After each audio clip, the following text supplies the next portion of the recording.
Rencana Anggaran Pendapatan dan Belanja Negara RAPBN tahun 2022 sudah diajukan oleh pemerintah.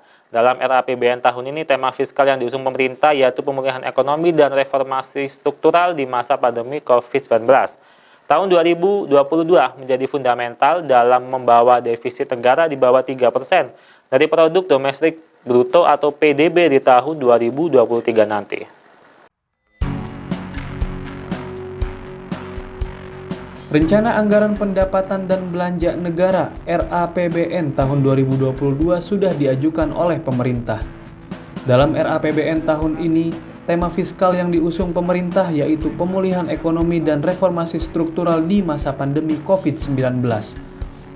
Tahun 2022 menjadi fundamental dalam membawa defisit negara di bawah 3% dari produk domestik bruto atau PDB di tahun 2023 nanti. Dalam RAPBN 2022, pemerintah menganggarkan sebanyak 2.708,7 triliun rupiah untuk belanja yang dibagi menjadi 1.938,3 triliun rupiah untuk pemerintah pusat dan 770,4 triliun rupiah untuk dana desa. Sementara itu, pemerintah menargetkan pendapatan sebanyak 1.840,7 triliun rupiah yang sebagian besar didapat dari pajak.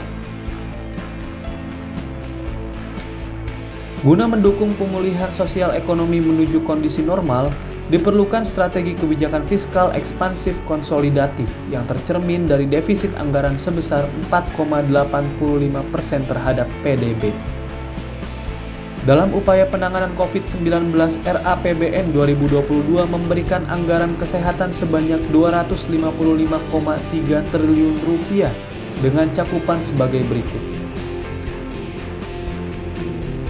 Selain itu, pemerintah juga menganggarkan sebanyak 427,5 triliun rupiah untuk perlindungan sosial dengan cakupan untuk semua kelompok usia.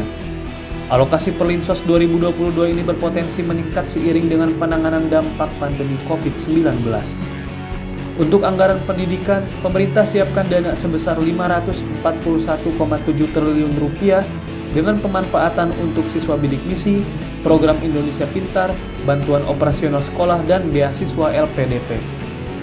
Pembangunan infrastruktur mendapat anggaran sebanyak 384,8 triliun rupiah dengan kebijakan percepatan penyelesaian proyek, prioritas pembangunan terhadap sektor strategis, dan penguatan sinkronisasi serta integrasi antara Pemda dengan BUMN, BLU, dan swasta. Di sektor teknologi informasi dan komunikasi dalam RAPBN 2022 mendapat alokasi anggaran sebesar 27,4 triliun rupiah dengan kebijakan membangun dan mengembangkan infrastruktur teknologi informasi untuk pemerataan jaringan di seluruh wilayah tanah air. Dan yang terakhir adalah anggaran ketahanan pangan sebanyak 76,9 triliun rupiah dengan kebijakan peningkatan keterjangkauan dan produktivitas serta peningkatan daya saing. Dengan total belanja negara sebesar 2.708,7 triliun rupiah, diharapkan tema fiskal pemulihan ekonomi dan reformasi struktural di RAPBN 2022 ini dapat terwujud. Dari Jakarta, Musdafar, Tim Kantor Berita Antara, mewartakan.